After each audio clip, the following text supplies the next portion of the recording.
Bismillahirrahmanirrahim. Assalamu alaikum. I am Muhammad Kashif Rana and we are going to study Introduction to Accounting PRC4.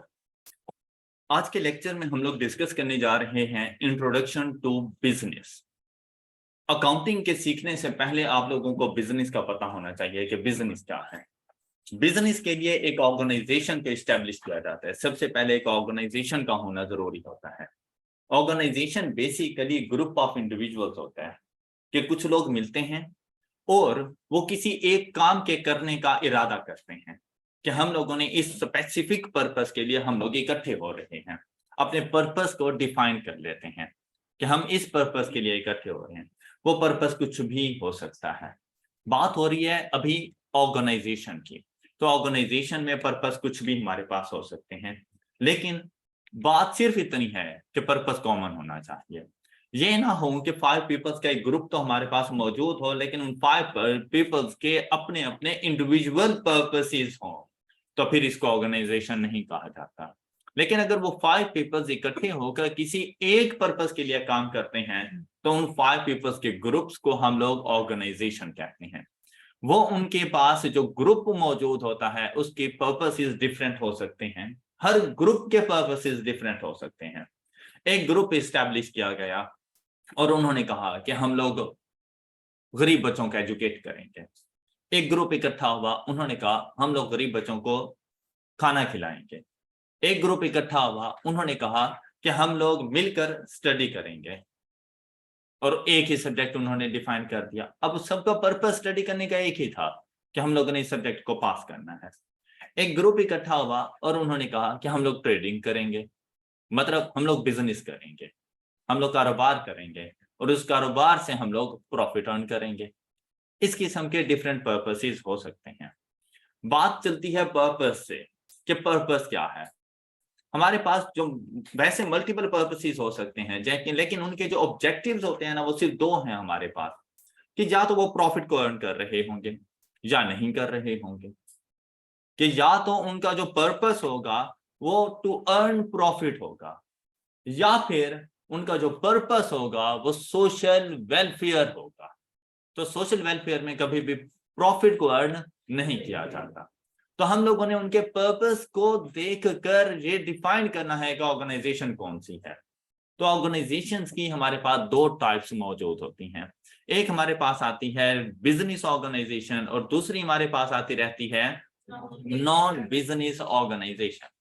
अब अगर आप लोगों ने organisation को define करना हो तो आप लोग सिर्फ इतना लिखेंगे ऑर्गेनाइजेशन के लिए, organisations refers to a collection of people who are involved in pursuing defined objectives.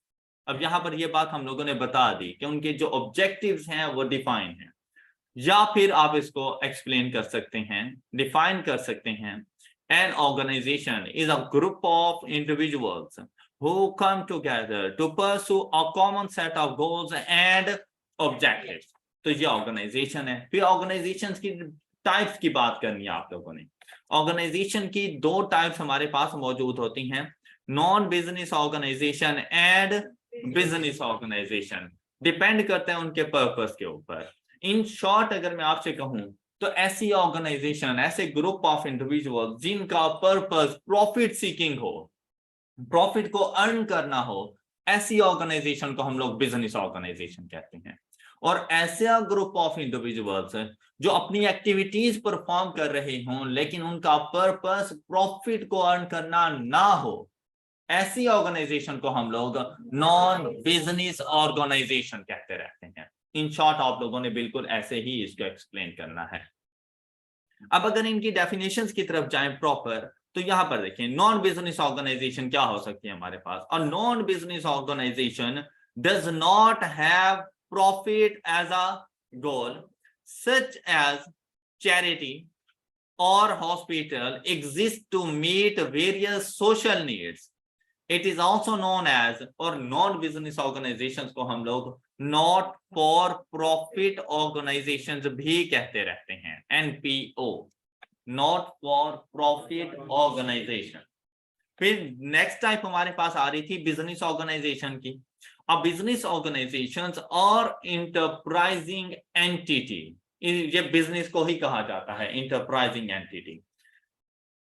engaged in commercial, industrial or professional activities and sells products and services for profit। ये बात आप लोगों ने जरूर बतानी है बिजनेस ऑर्गेनाइजेशन में, क्यों जो भी एक्टिविटीज वो परफॉर्म करेंगे उन एक्टिविटीज का जो ऑब्जेक्टिव होगा वो प्रॉफिट को अर्न करना होगा। अब एक्टिविटीज 3 तरह की हो सकती हैं। एक हमारे पास होती है कमर्शियल, दूसरी इंडस्ट्रियल, तीसरी प्रोफेशनल। मतलब आप प्रॉफिट किस तरह से अर्न कर सकते हैं। तो आप लोग प्रॉफिट अर्न करने के लिए सबसे पहला काम ट्रेडिंग करेंगे। इसे कमर्शियल एक्टिविटी कहा जाता है कि आप लोग जाएं बाजार से गुड्स परचेज करें और आकर यहां पर सिर्फ थोड़ी सी प्राइस हाई करें और उनको सेल करते हैं और प्रोडक्ट के अंदर किसी किस्म का कोई चेंज लेकर ना आए। ऐसे बिजनेस को कहा जाता है कमर्शियल, कि आप लोग ट्रेडिंग कर रहे हैं। जैसे शॉपकीपर्स होते हैं, तो शॉपकीपर्स मार्केट से जाते हैं, प्रोडक्ट से लेकर आते हैं, उनको वो प्रोडक्ट पड़ रही है 80 रुपीज की और यहां पर अपनी शॉप पर आकर सेम प्रोडक्ट वो 100 रुपीज में सेल कर रहे होते हैं। इस एक्टिविटी को कहा जाता है कमर्शियल एक्टिविटी। और यहां पर भी देखो उसने प्रॉफिट अर्न कर लिया कि 80 रुपीज की चीज उसने सेल कर दी 100 रुपीज के अंदर, तो 20 रुपीज का उसको प्रॉफिट हो गया, राइट। दूसरी चीज आती है इंडस्ट्रियल। इंडस्ट्रियल से मुराद होता है कि आप मैन्युफैक्चरिंग करें, आप ट्रेडिंग ना करें, आप एज इट इज उस प्रोडक्ट को सेल ना करें। आप लोग प्रोडक्ट कुछ और लेते हैं, फिर आप उसके ऊपर लेबर अप्लाई करते हैं, कुछ उसके ऊपर मेहनत करते हैं, उस प्रोडक्ट के यूजेज को, उस प्रोडक्ट की शेप्स को आप लोग चेंज करते हैं और एक न्यू प्रोडक्ट जाकर सेल कर देते हैं। तो आप खुद से मैन्युफैक्चरिंग कर रहे हैं। जब आप मैन्युफैक्चरिंग करते हैं तो इस एक्टिविटी को कहा जाता है इंडस्ट्रियल एक्टिविटी। कमर्शियल से मुराद ट्रेडिंग, इंडस्ट्रियल से मुराद मैन्युफैक्चरिंग एंड प्रोफेशनल, जो आप लोगों को सर्विसेज प्रोवाइड करते हैं। बीमार होते हैं डॉक्टर्स के पास जाते हैं, प्रोफेशन है उसका। अदालत में कोई केस चल रहा है कोर्ट में, वकील के पास जाएंगे, प्रोफेशन है उसका, सर्विसेज प्रोवाइड करेगा। एजुकेशन चाहिए, टीचर्स के पास जाएंगे, आपको सर्विसेज प्रोवाइड करेगा, ये उसका प्रोफेशन है। तो अगर आप गुड्स के साथ डील करते हैं, अशिया लेकर आते हैं, तो या तो होगा कमर्शियल या होगा इंडस्ट्रियल। लेकिन अगर आप लोग सर्विसेज की तरफ जाते हैं तो उसे कहा जाता है प्रोफेशनल एक्टिविटी। अब इसका मकसद भी प्रॉफिट अर्न करना ही होता है। तो ऐसी तमाम तर एक्टिविटीज को जिनका पर्पस हमारे पास प्रॉफिट अर्न करना हो, ऐसी ऑर्गेनाइजेशंस को हम लोग बिजनेस ऑर्गेनाइजेशंस कहते रहते हैं। Any question? अब हम लोग बात करते हैं बिजनेस की। अकाउंटिंग नॉन बिजनेस ऑर्गेनाइजेशंस की भी हो रही होती है, जिन्हें हम लोगों ने एनपीओ कहा, नॉट फॉर प्रॉफिट ऑर्गेनाइजेशन। तो इनकी अकाउंटिंग आप लोग जाके करेंगे एफआर 1 के अंदर, accounting for not for profit organisation. ये मुकम्मल एक चैप्टर है, इनकी अकाउंटिंग करेंगे एफआर 1 के अंदर। यहाँ पर जो हम लोग अकाउंटिंग करने के लिए जा रहे हैं ना, वो बिजनेस ऑर्गेनाइजेशंस की अकाउंटिंग करने के लिए जा रहे हैं, जिनका जो पर्पस था वो प्रॉफिट को अर्न करना था। तो अब हम लोगों ने सीखना है कि बेसिकली हमारे पास बिजनेस क्या होता है।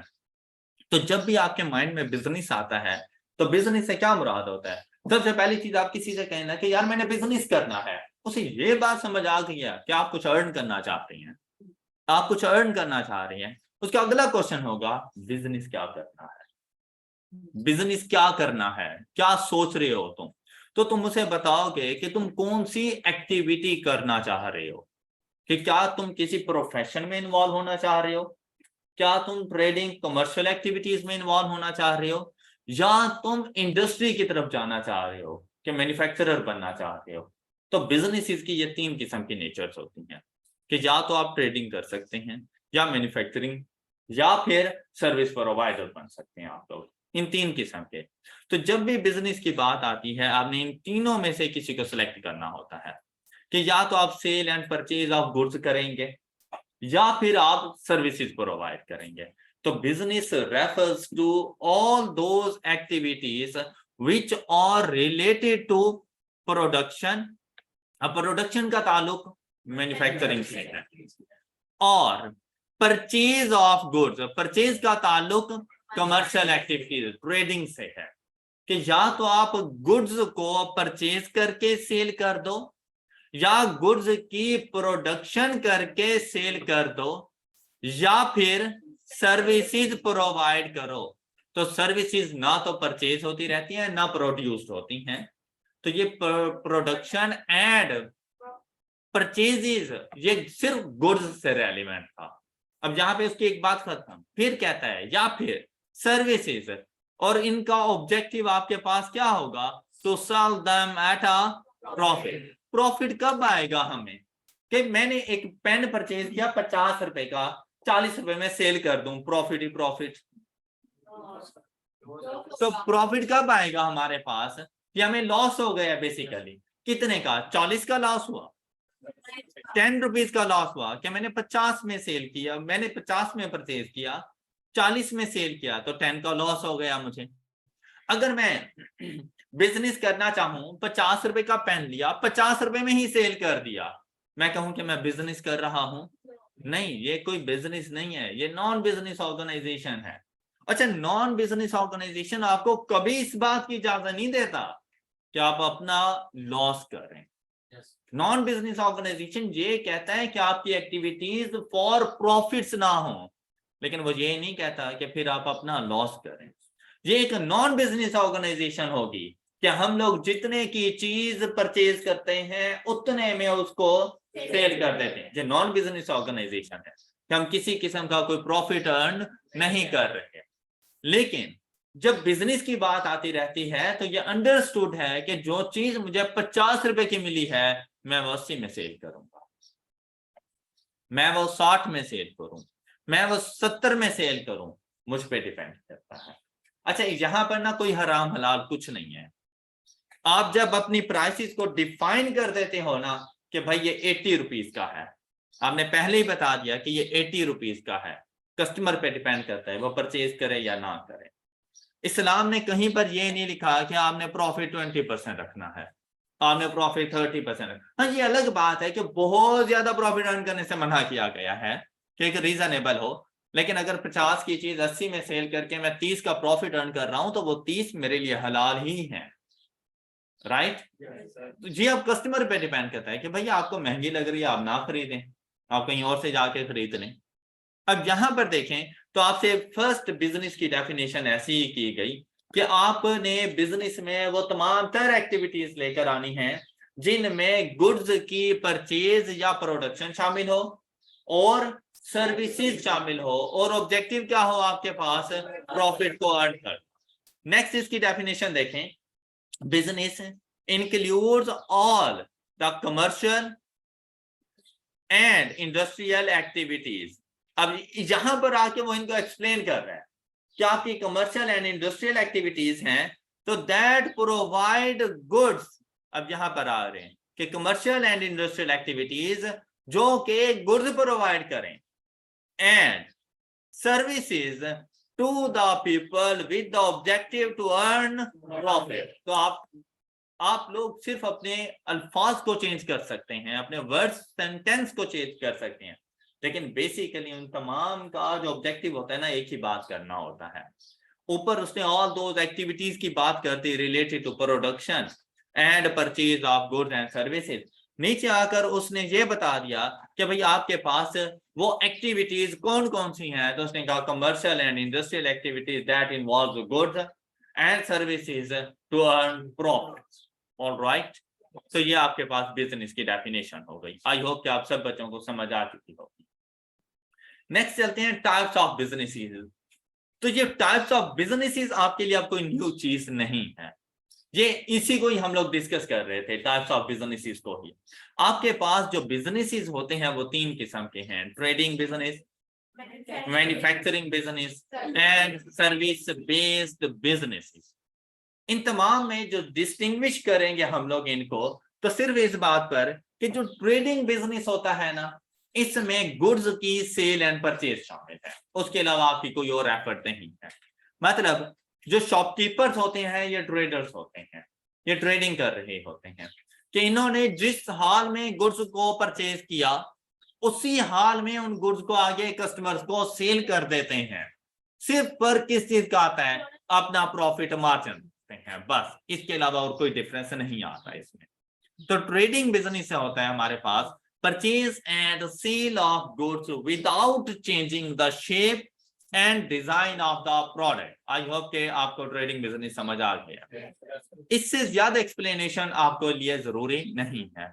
एज एन अकाउंटेंट बस आपको बिजनेस की नेचर का पता होना चाहिए कि आप जिस बिजनेस की अकाउंटिंग करने के लिए जा रहे हैं वो बिजनेस बेसिकली क्या है, राइट। नेक्स्ट हमारे पास आ जाता है मैन्युफैक्चरिंग बिजनेस। मैन्युफैक्चरिंग बिजनेस में होता है कि आप लोग रॉ मटेरियल परचेज करते हो, फिर उसके ऊपर आप लोग थोड़ी सी अपनी एफर्ट्स लगाते हैं, उसके ऊपर कुछ ना कुछ लेबर लगाई जाती है और एक न्यू प्रोडक्ट बनाकर उस प्रोडक्ट को आप लोग सेल करते हैं। तो इस सारे प्रोसेस को कहा जाता है मैन्युफैक्चरिंग बिजनेस। मतलब कि भाई आपने फर्नीचर सेल करना है तो फर्नीचर के लिए रॉ मटेरियल लकड़ी है, वुड। आप लोग वुड लेते होंगे, फिर उसके डिजाइन को चेंज करते हैं, उसके यूजेज को चेंज करते हैं और एक न्यू प्रोडक्ट बना देते हैं। अब देखें, सपोज कि मेरे पास एक चेयर रखी हुई है, लकड़ी से बनी हुई है। पहले मेरे पास लकड़ी होती तो मैं उसको वुड कहता कि भाई लकड़ी रखी हुई है, लेकिन जब उसके डिजाइन को चेंज किया गया, यूजेज को चेंज किया गया और लकड़ी से बनी हुई एक चेयर रखी हुई है तो मैं लकड़ी नहीं कहूंगा, मैं उसको चेयर कहूंगा। उसका यूजेज चेंज हो चुका है, उसका डिजाइन चेंज हो चुका है, हालांकि उसी लकड़ी से बनी है।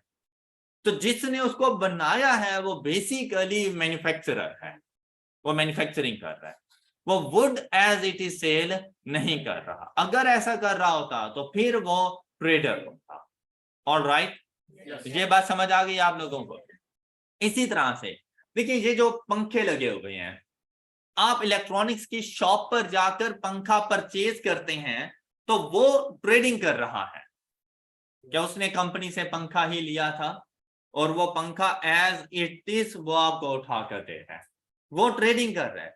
लेकिन उसने जिस कंपनी से जाके पंखा लिया था वो पंखे खुद बना रही है, वो मैन्युफैक्चरिंग कर रही है। और दोनों का पर्पस क्या है, प्रॉफिट को अर्न करना। दोनों ही अपना अपना बिजनेस कर रहे हैं। ऑलराइट, अब मैन्युफैक्चरिंग बिजनेस में देखें, कहते हैं purchase of raw material. Raw material से मुराद जिससे आप लोगों ने अपनी फाइनल प्रोडक्ट बनानी हो, वो रॉ मटेरियल है। मतलब एक छोटी सी एग्जांपल कि अगर आप लोगों ने चाय बनानी है तो चाय आपकी फाइनल प्रोडक्ट है, लेकिन उसको बनाने के लिए क्या कुछ चाहिए, दूध, पत्ती, चीनी, ये रॉ मटेरियल है। कि उस फाइनल प्रोडक्ट को बनाने के लिए किन किन चीजों की जरूरत है वो आपके पास रॉ मटेरियल होता है। तो देखें, जब तक दूध, पत्ती, चीनी नहीं परचेज करके आओगे चाय बनेगी। इसी तरह से कोई भी प्रोडक्ट है कि उसको बनाने के लिए कुछ चीजों की जरूरत होगी, वो आपके पास रॉ मटेरियल होगा। आप जाकर बाजार से चाय भी तो ला सकते थे, लेकिन आपने ऐसा नहीं किया। आप जाके दूध, पत्ती लेके आ रहे हैं कि आप लोग चाय खुद बनाएंगे। तो बिजनेसेस भी ऐसे हो सकते हैं कि भाई ये पंखे जो कंपनी है, सपोज कि रॉयल फैन वालों की है, तो रॉयल फैन वाले किसी और से भी तो परचेज कर सकते थे, लेकिन उन्होंने ऐसा नहीं किया। उन्होंने कहा हम खुद बनाएंगे, अपनी प्रोडक्ट्स लेकर आएंगे, और उन्होंने आगे सेल करना शुरू कर दिया, मैन्युफैक्चरिंग कर रही हैं। तो आप लोग रॉ मटेरियल को परचेज करोगे, जब रॉ मटेरियल आ जाएगा तो उसके ऊपर लेबर अप्लाई की जाती है, मजदूर लगाए जाते हैं, और उनको हम लोग वेजेस पे कर रहे होते हैं, सैलरी पे कर रहे होते हैं उन लोगों को, और वो लोग मेहनत करके उस प्रोडक्ट को चेंज कर रहे होते हैं, उसकी शेप को बदल रहे होते हैं। एंड इनकरिंग फर्दर कॉस्ट, और इसके ऊपर कुछ एक्स्ट्रा कॉस्ट भी लग रही होती है। मतलब सिर्फ रॉ मटेरियल की कॉस्ट नहीं होती, उसके अलावा भी कॉस्ट मौजूद होती है जो कि हम लोग इनकर करते रहते हैं, either to change the shape, design और packing of the product and then sale of ultimate finished product. This process is called manufacturing business. All right. And the last one is service based business. Services का ताल्लुक goods से नहीं है। आप लोग बीमार होते हैं और किसी अच्छे डॉक्टर के पास जाएं, स्पेशलिस्ट डॉक्टर्स के पास अगर आप जाएं तो वो आपको खुद मेडिसिन नहीं देगा, वो आपकी सिर्फ नब्ज चेक कर दें कि आपसे 3,000 रुपए ले लेगा और वो आप लोग पहले पे करके जाएंगे। सिर्फ क्या होगा, जब 3,000 रुपीज पे करके आप अंदर जाते हैं तो बीमारी वैसे ही खत्म हो चुकी होती है। जब 3,000 रुपए पे करके जाते हो, उसने सिर्फ 2 मिनट आपके पास लगाने हैं और सिर्फ आपके साथ कंसल्ट करने हैं बस, और उसके बाद नुस्खा बना के आपको दे देता है। उसने इस बात के 3,000 रुपए लिए थे आपसे कि उसने सिर्फ सर्विसेज प्रोवाइड की हैं। और जब वो आपसे कहते हैं ना कि हमारे मेडिकल स्टोर से मेडिसिन ले लें, उसके लिए आपको अलग से पे करना पड़ता है, उस 3,000 में शामिल नहीं होता। अब एक ही हॉस्पिटल के अंदर बेसिकली डॉक्टर सर्विसेज प्रोवाइड कर रहा है, मेडिकल स्टोर वाला ट्रेडिंग कर रहा है कि उसने किसी कंपनी से मेडिसिन ली और क्या अब वो मेडिसिन को चेंज करने वाला है? नहीं चेंज करता रहता, वो एज इट इज सेल करता है। सिर्फ फर्क क्या पड़ता है, 10 रुपए की गोली 100 रुपए की बेचता है, सिर्फ इतना फर्क पड़ता है, ट्रेडिंग कर रहा होता है। लेकिन जहां से जिस कंपनी से उसने मेडिसिन ली थी वो खुद बना रही है, वो मैन्युफैक्चरिंग कर रही है। तो आपको एक ही जगह पे के ऊपर तमाम बिजनेसेस नजर आ रही हैं। इसी तरह से आपके टीचर्स वगैरह, इंस्टीट्यूट, एजुकेशनल इंस्टीट्यूट्स वगैरह, ये सर्विस प्रोवाइडर हैं। आप घर से जिस तरह से निकले थे वापसी बिल्कुल वैसे ही जाओगे। घर वाले पूछेंगे क्या लेकर आए हो, बैग खोलकर नहीं दिखाओगे क्योंकि कुछ लेके ही नहीं आए, आपके पास सिर्फ सर्विसेज हम लोगों ने दी। आप लोग कहोगे अकाउंटिंग सीख कर आए हैं, अब ये चीज किसी को दिखा भी नहीं सकते, सर्विस प्रोवाइडर्स। ऑलराइट, अच्छा मुझे एक बात बताएं कि जब भी आप सर्विसेज लेना चाहेंगे, डॉक्टर तो वो भी था जो आपके घर के बाहर एक छोटी सी क्लिनिक लगा के बैठा हुआ है, आप उसके पास क्यों नहीं गए? हालांकि वो 200 रुपए में मेडिसिन भी आपको दे देता, आप स्पेशलिस्ट के पास क्यों गए हैं जिसने 3,000 रुपए चेक करने के लिए 5,000 रुपए की मेडिसिन की? नॉलेज है उसके पास एक्सपीरियंस है, उसके पास रेलिवेंट फील्ड का नॉलेज मौजूद है। अब रेलिवेंट फील्ड से क्या मुराद है कि भाई सपोज कि आपको दिल का आर्जा है और आप लोग चले गए हैं हड्डी तोड़ के पास, सॉरी हड्डी जोड़ के पास, टूटी तो पहले से होती है, हालांकि दोनों डॉक्टर्स हैं, क्या आप जाएंगे उसके पास? Relevant knowledge. आप लोगों को जब अल्लाह ना करे कि बीमार, आप कंसल्ट करते हैं कि इस बीमारी से रेलिवेंट डॉक्टर कौन सा है और उनमें से भी बेस्ट कौन सा है। इवन कि आप न्यूली क्वालिफाइड एमबीबीएस के पास नहीं जाते, क्यों? एक्सपीरियंस नहीं होता, चाहे वो रेलिवेंट फील्ड का ही क्यों ना हो। और वैसे एमबीबीएस हर फील्ड के होते हैं, तमाम स्पेशलाइजेशन के लिए एमबीबीएस जरूरी होता है उनके लिए, तो वो तो हर फील्ड से होते हैं। आप नहीं जाएंगे, आप स्पेशलिस्ट के पास जाएंगे। इसी तरह से भाई अगर आपने अकाउंटिंग पढ़नी हो तो आप अकाउंटिंग के टीचर को देखेंगे, ना कि किसी और सब्जेक्ट के टीचर को। आपसे कोई कहता है कि मिस्टर फला बहुत अच्छी BWCS पढ़ाता है, आप कहेंगे अकाउंटिंग भी मैंने उसी से पढ़नी है। तो भाई वो BWCS अच्छी पढ़ाता होगा लेकिन अकाउंटिंग नहीं, रेलिवेंट है। तो जब बात आती है ना सर्विसेज की, तो सर्विसेज बेसिकली आपके नॉलेज, आपके एक्सपीरियंस, आपकी क्वालिफिकेशंस, इसके ऊपर डिपेंड कर रही होती है। और ये जितनी अच्छी होंगी उतनी आप अच्छी सर्विसेज प्रोवाइड कर पाएंगे। तो देखें, in service industry there is no sale and purchase of goods, just services are rendered to facilitate clients on the basis of our skills, knowledge, time and experience। और आपसे जो पैसे लिए जाते हैं वो हम अपना टाइम देने के लिए, कि हम आपको उतना टाइम दे रहे होते हैं। नेक्स्ट देखें, for example doctors, engineers, chartered accountants and etcetera. Alright, any question? Next is forms of business organisation और टाइप्स ऑफ बिजनेस स्ट्रक्चर। कि हमारे पास अब बिजनेस का स्ट्रक्चर कौन कौन सा होता है, बिजनेस ऑर्गेनाइजेशंस की फॉर्म्स कौन कौन सी है, बिजनेस किन सिचुएशंस में होता है, टाइप्स ऑफ बिजनेसेस वो 3 हैं जो कि स्टडी कर लिए। लेकिन फॉर्म्स ऑफ बिजनेस स्ट्रक्चर के किस तरह से तुम बिजनेस को आगे लेके चलना चाह रहे हो, वो भी हमारे पास 3 टाइप्स की ही हैं। उनमें सबसे फर्स्ट हमारे पास आते हैं द सोल प्रोप्राइटरशिप और sole trader. Next is partnership, and the next is company. Sole proprietor, sole से मतलब अकेला, तन्हा। सोल प्रोप्राइटर एक ऐसा पर्सन जो अकेले बिजनेस कर रहा है। सोल ट्रेडर ऐसा पर्सन जो ट्रेडिंग कर रहा है लेकिन उसका कोई और साथी नहीं है। मतलब ऑल रिस्क एंड रिवॉर्ड्स उसी के हैं। उस बिजनेस से जितना अर्न करेगा तो उसका है, किसी किस्म का लॉस करता है उसका है, सारी की सारी मैनेजमेंट उसी की होती है। उस बिजनेस को जितना पैसा चाहिए उसी ने देना होता है। अकेला आदमी है। तो अगर कोई सिंगल पर्सन को बिजनेस कर रहा होता है तो उसे कहा जाता है सोल प्रोप्राइटर और सोल ट्रेडर। अच्छा, इसका ये हरगिज मतलब नहीं है कि वो सिर्फ ट्रेडिंग करेगा। ये बिल्कुल ऐसा नहीं है क्या भाई वो मैन्युफैक्चरिंग भी कर सकता है। देखें, यहां पर अगर हम लोग बात करें ना सोल ट्रेडर, सोल प्रोप्राइटर, इसको डिस्टिंग्विश किया जाता है कि भाई प्रॉफिट की शेयरिंग कितने लोगों के पास है। अब अगर वो काम करवाने के लिए मैन्युफैक्चरर है और वो 100 एम्प्लॉयज रख लेता है तो हम ये नहीं कहेंगे वो अकेला थोड़ी है, उसके साथ तो 100 लोग हैं। वो 100 लोग उससे सैलरी लेते हैं, चाहे उसे कुछ मिले या ना मिले।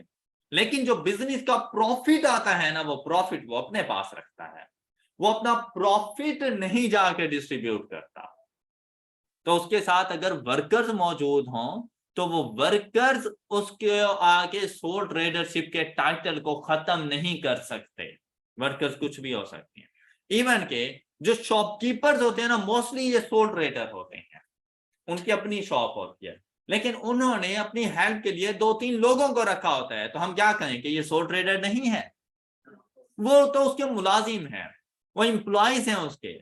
और उन सर्विसेज के अगेंस्ट जो वो उन बच्चों से ले रहा होता है, वो उनको पे कर रहा होता है उसके लिए, वो उनका एक अलग से सिस्टम है। लेकिन बिजनेस को जितना भी प्रॉफिट मिलना है वो सारे का सारा प्रॉफिट किसने जाके शेयर करना है? एक आदमी ने। अगर उसको लॉस हो जाए, क्या उसके एम्प्लॉयज उससे कहेंगे कि इस महीने की तनख्वाह हमें ना दें? नहीं, बिल्कुल भी नहीं। जितना भी लॉस होगा वो अकेला बियर करेगा। तमाम रिस्क एंड रिवार्ड उसी के होते हैं। और बिजनेस में किसी किस्म का कोई डिसीजन लेना है तो उस अकेले आदमी ने लेना है। उसे पता होगा कि मेरे लिए क्या फायदेमंद है और क्या चीज नुकसानदेह है। ऑल राइट, तो आप देखें सोल प्रोप्राइटर। कहते हैं sole proprietor is a form of business organisation in which an individual introduces his own capital. Capital से मुराद जो अमाउंट वो अपने बिजनेस में इन्वेस्ट करता है। तो अब जितनी भी इन्वेस्टमेंट होगी वो उसने की हुई होगी। तो अकाउंटिंग के टर्म में investment by the business owner is called capital. Capital से मुराद जिस अमाउंट से हम लोग अपने बिजनेस का स्टार्टअप ले रहे होते हैं, क्योंकि कोई भी बिजनेस स्टार्ट करना है तो कुछ ना कुछ इन्वेस्टमेंट तो आपको चाहिए ना। उस इन्वेस्टमेंट को हम लोग यहाँ पर कैपिटल बोल देते हैं। तो उसने कहा कि individual introduces his own capital या investment, uses his own skills and intelligence in the management of its affairs, assumes all the risk of the business and is solely responsible for the results of his operations। भाई किसी से उधार चीजें लेकर आता है तो इसी ने पे करनी है, किसी को उधार चीजें दे रहा है तो उनसे रिसीव भी इसी ने करनी है। बिजनेस को प्रॉफिट होता है, लॉस होता है, इसी की सरदर्दी होनी है। ऑल राइट, फिर कहते हैं he thus owns all and risks all। इसका मतलब सारे का सारा प्रॉफिट भी इसका अपना होता है।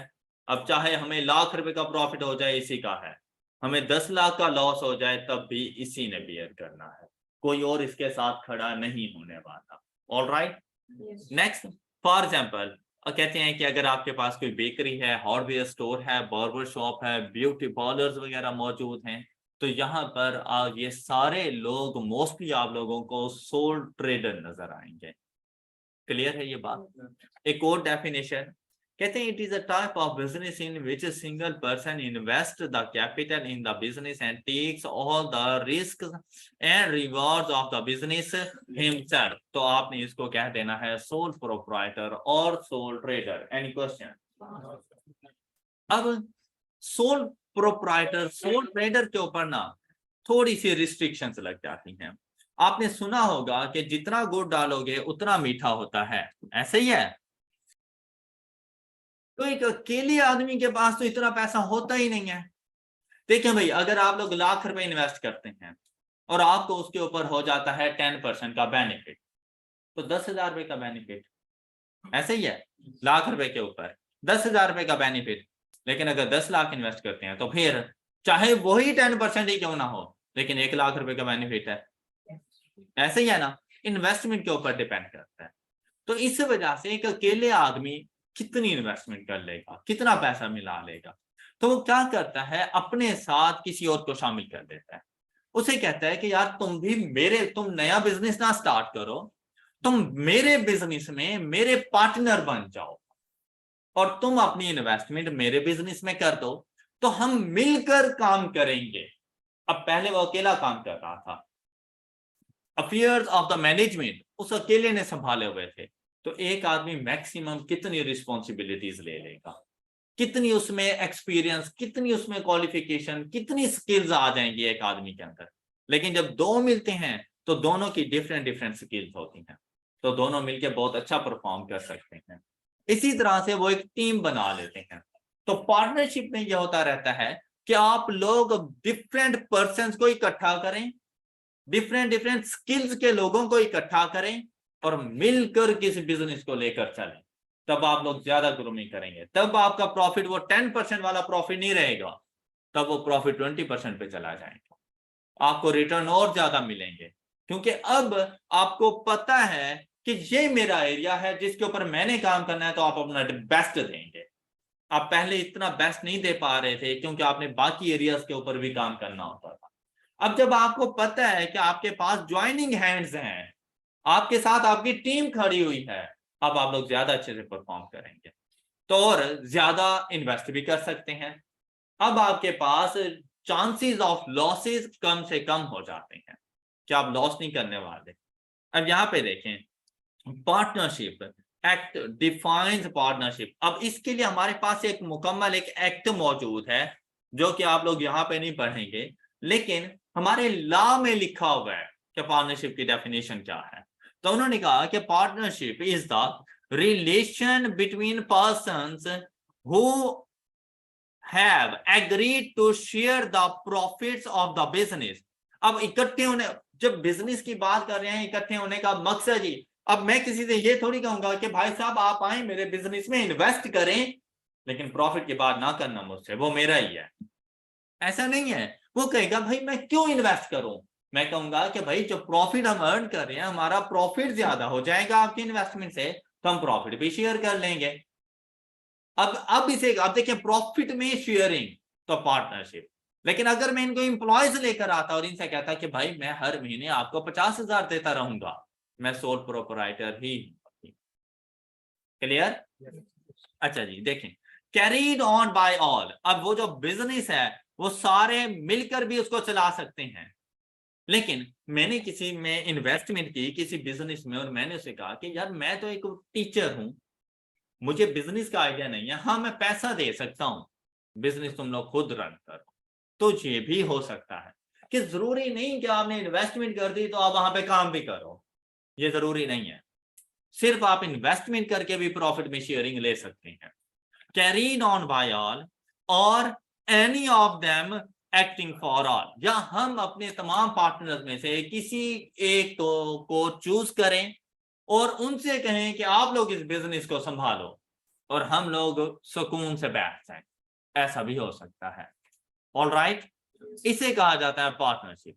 कि पार्टनरशिप बेसिकली कुछ लोगों का एक ऐसा रिलेशनशिप होता है जिसमें वो तमाम लोग अपने प्रॉफिट्स को शेयर कर रहे होते हैं और एक ऐसा बिजनेस रन करते हैं जो सारे मिलके भी कर सकते हैं, और उसको कोई एक दो लोग भी सबके बिहाफ पर रन कर सकते हैं। Alright, any question?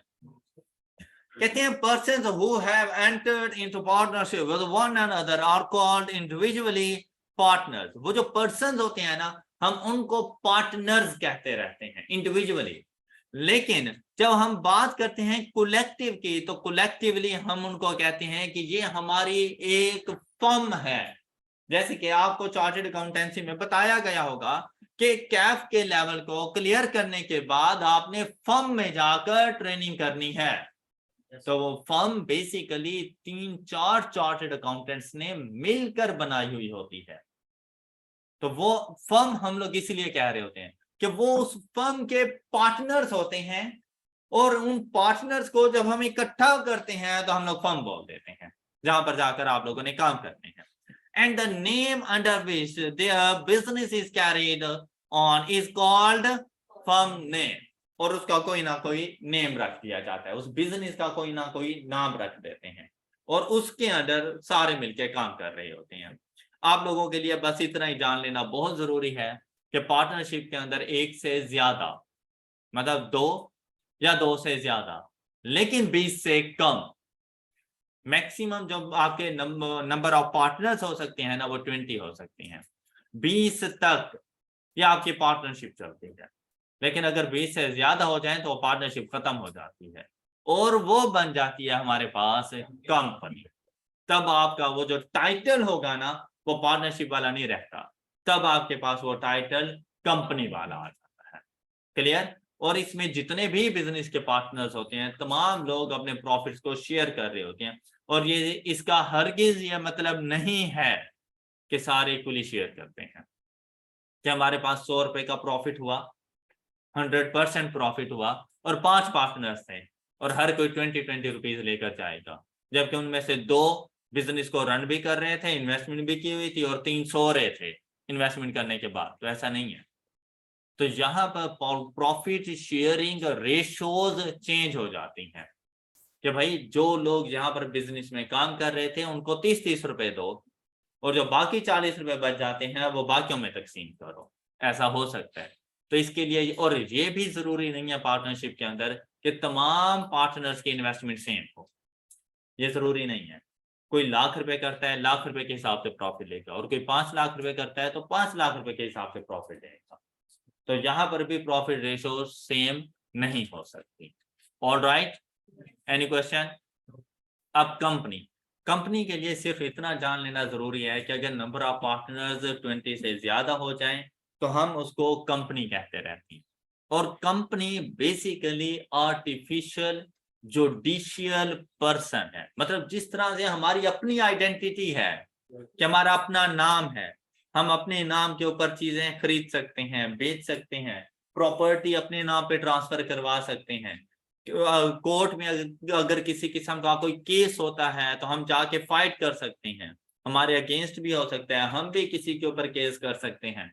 ये सारे टाइटल कंपनी को हासिल है कि कंपनी अपने केसेस खुद लड़ती है। अगर उसके ऊपर किसी किस्म का कोई केस हो जाए, वो खुद किसी पे केस कर भी सकती है अदालत में जाके। कंपनी ने जितनी प्रॉपर्टी रखनी होगी, कोई गाड़ी परचेज की, कोई बिल्डिंग परचेज की, कुछ भी होगा उसके पास, कंपनी अपने नाम से रखेगी, ना कि अपने पार्टनर्स के नाम से। ऑलराइट, तो इसका अपना नेम होता है। हम लोग जाकर साइन जहां पे करते हैं कंपनी की, वहां पे सील मोहर लगती रहती है। ऑलराइट, तो वो साइन तो नहीं कर सकती, तो कंपनी की स्टैंप जो होती है ना, वो लगा करती है, तो वो उसके साइन ही कंसीडर होते रहते हैं।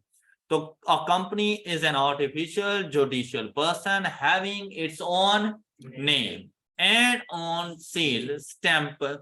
Company can sue and it can be sued in its own name. इसके अगेंस्ट आप लोग केस फाइल भी कर सकते हैं, और ये भी किसी के अगेंस्ट केस को फाइल कर सकती है अपने ही नेम के साथ, ना कि पार्टनर्स के नेम के साथ। जैसा कि पाकिस्तान कंपनी है, अब इसके रिप्रेजेंटेटिव्स चेंज होते रहते हैं हर साल, हर 2 साल बाद, 3 साल बाद डिफरेंट लोग आपको नजर आएंगे। लेकिन जब ये जाकर बाहर जाते हैं पाकिस्तान को रिप्रेजेंट करते हैं लोग। ये नहीं कहते कि मिस्टर फलां आया है, लोग कहते हैं पाकिस्तान का वजीर आजम आया है। जब ये कर्ज लेकर आते हैं लोग ये नहीं कहते हमने तो इस स्पेसिफिक पर्सन को कर्ज दिया था, वो कहते हैं हमने पाकिस्तान को कर्ज दिया है। अब चाहे वो पर्सन वहां से एलिमिनेट ही हो जाए, कर्ज पाकिस्तान ने देना है, पाकिस्तान उतारेगा। अब अगर हम कर्ज नहीं देते, वो उस पर्सन के ऊपर केस नहीं करेंगे कि भाई तुम लेकर गए थे, उन्होंने पाकिस्तान के ऊपर केस कर। ये फर्क होता है कंपनी में और पार्टनरशिप में। पार्टनरशिप में पार्टनर्स के ऊपर केस होते हैं, प्रॉपर्टी अब यहां पर देखें, अक्सर आपको गवर्नमेंट की लैंड नजर आएगी, वो गवर्नमेंट की प्रॉपर्टी है, वो किसी रिप्रेजेंटेटिव वजीर आजम की प्रॉपर्टी नहीं होती, वो गवर्नमेंट की प्रॉपर्टी। पाकिस्तान ने अपने नाम पे रखी हुई है वो चीजें। कुछ जो सरकारी चीजें आपको नजर आ जाएं तो वो पाकिस्तान के नाम पे होती हैं, ना कि उसके वजीर आजम या उसके प्रेसिडेंट के नाम पर। ऐसा नहीं होता रहता। तो कंपनी का भी यही हाल है। लेकिन जब आप पार्टनरशिप में होते हैं ना, तो पार्टनरशिप बिजनेस अपने नाम पे कुछ नहीं रखता, वो किसी एक पार्टनर के नाम पे की जाती है, या कंबाइंड पार्टनर्स मिलकर अपने नाम पे करवा सकते हैं, लेकिन बिजनेस के नाम पे कुछ नहीं। Alright, that's all for today. अपना बहुत सा ख्याल रखिएगा, नेक्स्ट लेक्चर में मिलेंगे। अल्लाह हाफिज।